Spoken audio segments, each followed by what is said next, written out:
On an isolated island off the coast of Scotland, Michael lives alone with his dog. Once a week, Jessie and her uncle bring him supplies, however Michael always avoids them. One day when Jessie leaves the crate at the house, she also leaves a small gift. After the boat is gone, Michael grabs the crate and abandons the gift on the floor. He spends the rest of the day drinking and playing chess against himself. The following week, Jessie breaks the rules by knocking on his door. Michael scolds her as he grabs the new crate and tries to close the door, but Jessie stops it with her foot and offers the gift again. She asks him why he never greets them, but instead of answering, Michael moves her foot and closes the door. Jessie yells that she isn't afraid of him before leaving. The gift is left on the doorstep again. On the boat, the uncle hears alerts of a strong storm coming. The sky is already becoming dark and the waves are getting violent. After some struggle, Jessie manages to get on her boat and starts rowing, but the waves soon take her oars and push her into the water. Her uncle wants to help her, however the waves are pushing down his boat as well. On the island, the dog whines while looking out the window, causing Michael to finally notice what's happening. As he runs out of the house, he accidentally kicks the gift. Michael gets on his boat and slides down a platform to reach the water, turning on the engine to move as fast as possible. Jessie has managed to resurface, but her legs are stuck in a net so she can't swim. The waves push her underwater again and she falls unconscious. Then Michael jumps into the water and untangles the net to finally free Jessie. He wants to rescue her uncle as well, but unfortunately he drowned after the waves trapped him in his boat. Michael brings Jessie to his own boat and starts doing CPR until she's breathing again. In the evening, Jessie wakes up on Michael's bed.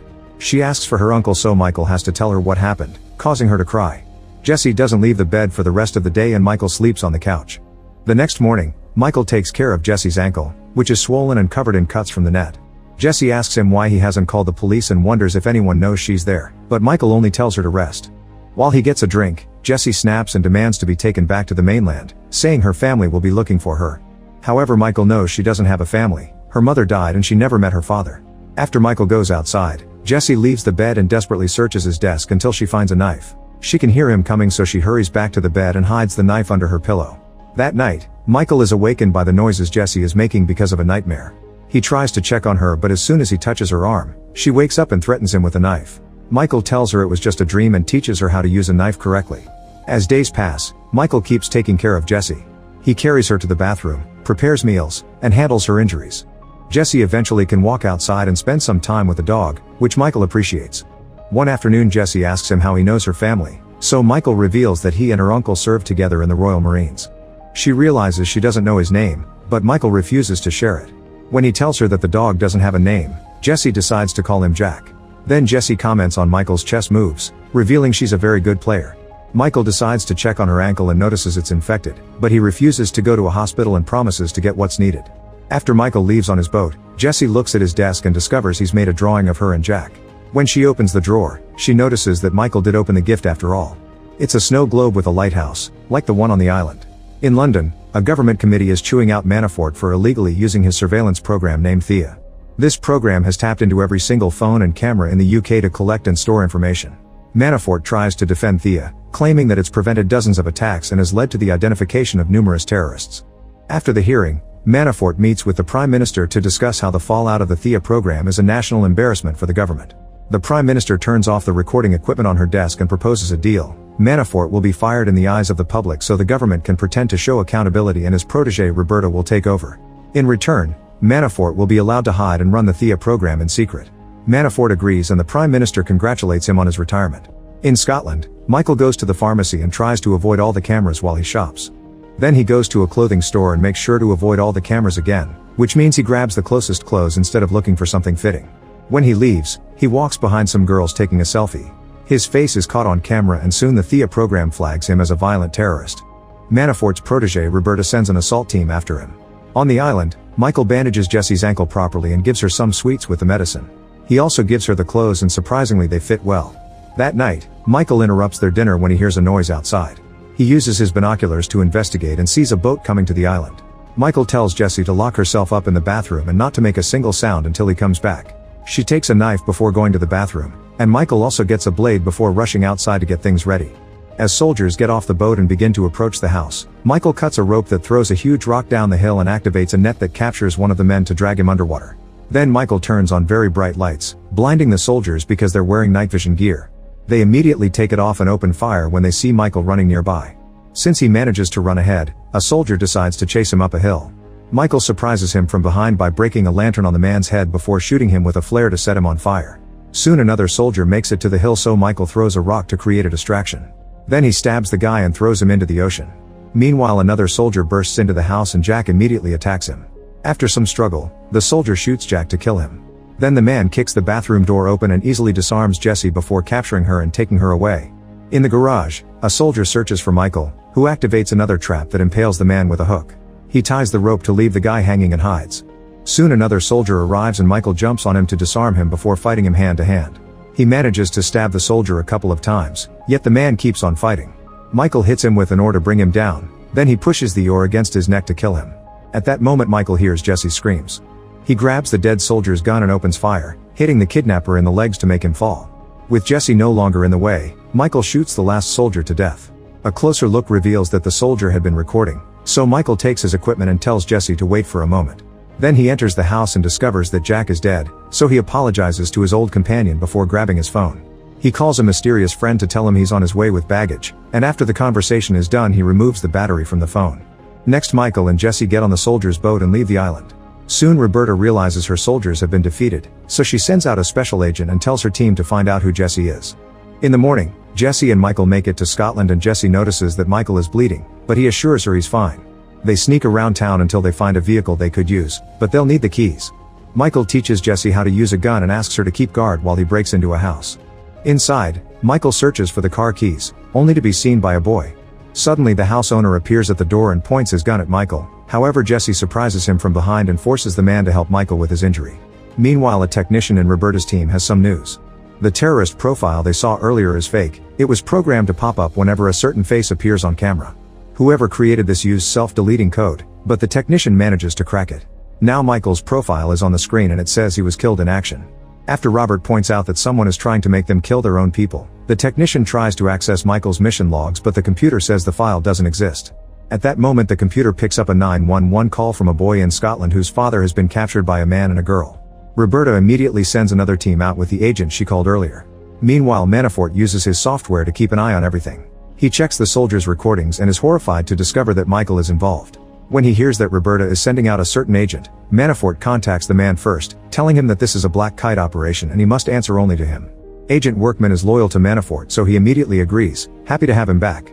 Manafort asks him to kill both Michael and Jessie. At the house, the owner finishes patching up Michael's wound. He wants to leave now, but the police suddenly surround the building and the owner's son admits he called them. The officers have orders not to engage, however when the owner rushes to the door he's immediately shot in the head by Workman. Michael stops the boy from following him just in time, but Workman keeps shooting just to destroy all the police cars. Jessie and Michael try to escape through the back door, only to bump into two cops. Michael starts fighting them at the same time and in just a few moves, he manages to knock them both out. A third cop appears when he steps outside, but Michael knocks him out with a simple punch and steals his things. Then the duo gets moving and the rest of the cops also try to stop them, however Michael defeats them all with pepper spray or a taser. The last officer doesn't even try to fight, so Michael takes his keys.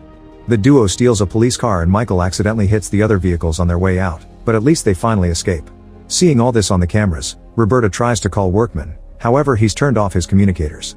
Meanwhile, Workman chases the police car and hits it with his own vehicle, but Michael manages to speed up to move ahead.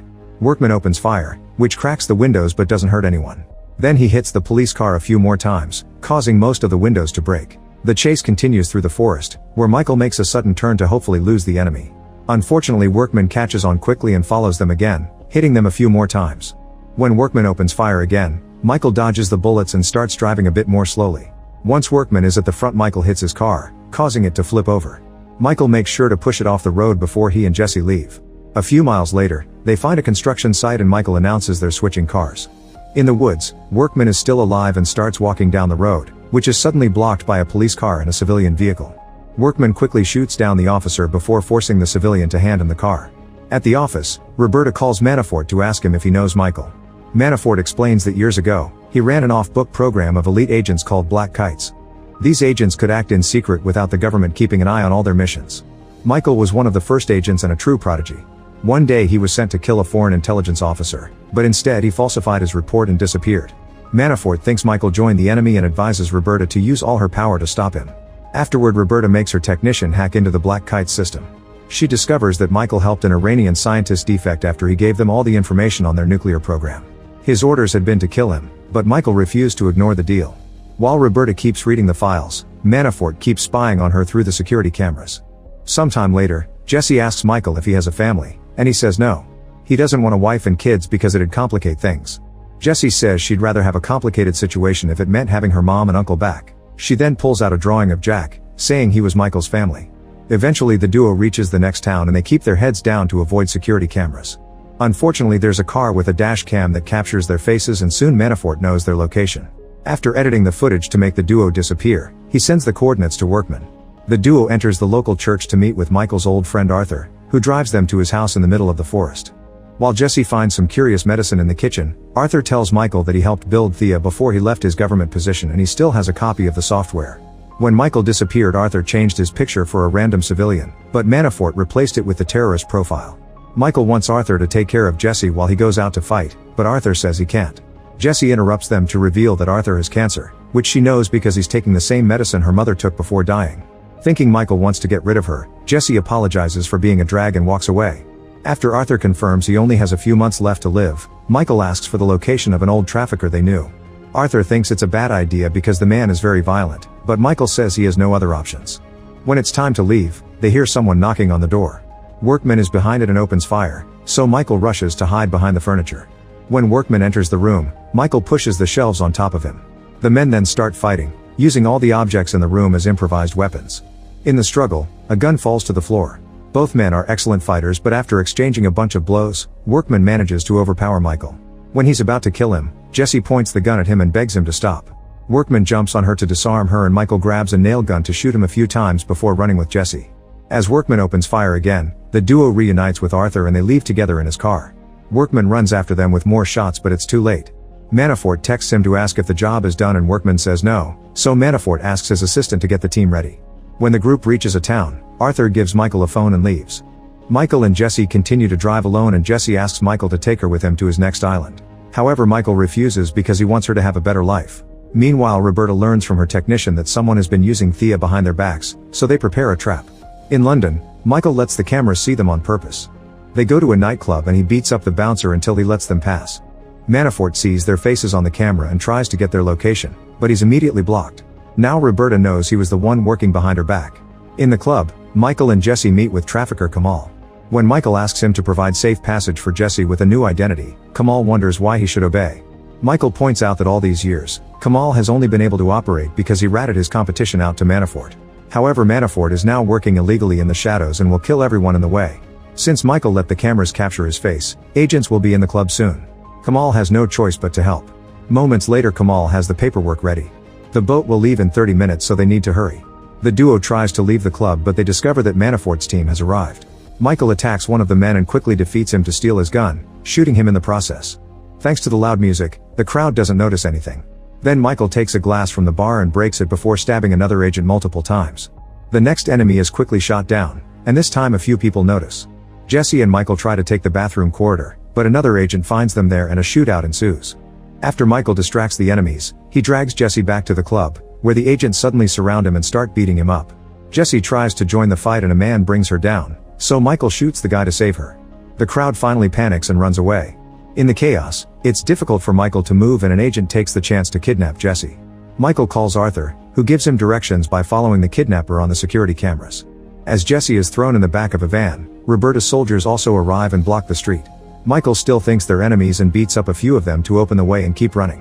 When he finds the van, Manafort's agents surround him, so now he has to fight them. Michael brings them down one by one before rushing to reunite with Jesse. At that moment, Workman arrives, so the duo steals a bike to escape. At the pier, Jesse cries because she doesn't want to leave without Michael. Suddenly they hear a gunshot, so Michael tosses Jesse on the boat and watches her leave safely. Afterward, Michael and Workman fire at each other until they run out of ammo. Then they start fighting hand to hand, using a piper and a chain as weapons. Workman manages to get Michael in a chokehold, but Michael brings him down and hits him several times with the chain. For his last blow, he wraps the chain around the pipe and strikes Workman in the head, finally killing him. Sometime later in his mansion, Manafort looks out the window and sees two guards dead on the ground. When he turns around, Michael has entered the room. They argue about the Black Kite project for several minutes until Michael finally shoots Manafort in the head. 3 months later in Spain, Jesse has settled into a new life. Roberta and her team are watching her, expecting Michael to show up someday. Jesse is currently reading at a cafe, But Roberta loses sight of her when someone moves the camera. The waitress brings a bag for Jessie, who finds a chess piece. Michael watches her from the street but leaves before she turns around. Make sure to subscribe and turn on notifications so you can watch more videos like this.